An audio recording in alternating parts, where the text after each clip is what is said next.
I'm joined now by Tom Tao in New York. He's an assistant professor of management at James Madison University.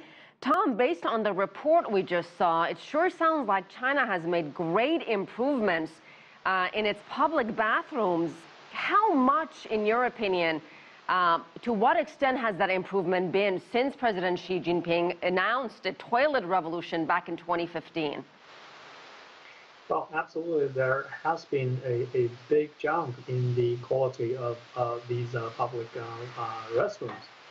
And if you think a little bit back further, let's say 30 years ago, the public restroom condition in China and even in Beijing was almost unspeakable.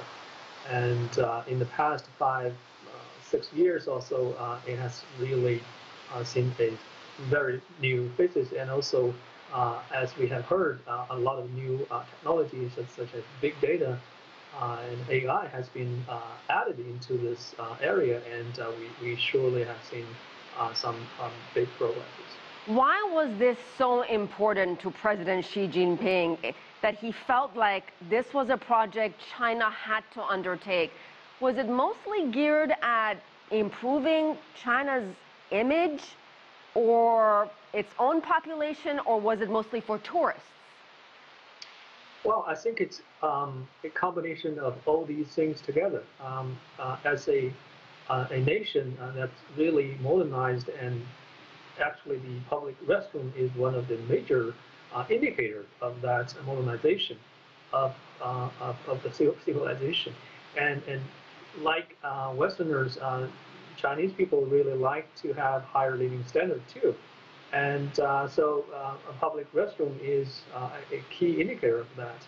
And certainly for the tourist purpose, we have heard for this complaint from visitors from all over the world that the public restroom is a key issue.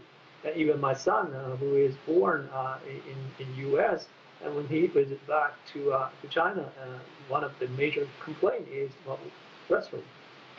Well, you know, there's one thing about making bathrooms practical, clean, more available, more efficient, but are some areas taking things perhaps to extreme, like facial recognition, Wi-Fi, music, and facial recognition, by the way, to get toilet paper?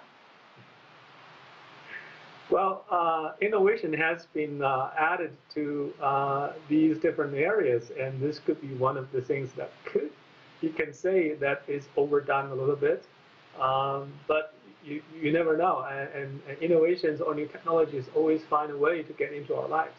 And do you think at some point they're going to start charging people for all these fancy stuff, marble, Wi-Fi, ATMs, music, facial recognition? Am I going to have to pay to use the bathroom? Well, I don't know. I hope not. I hope not.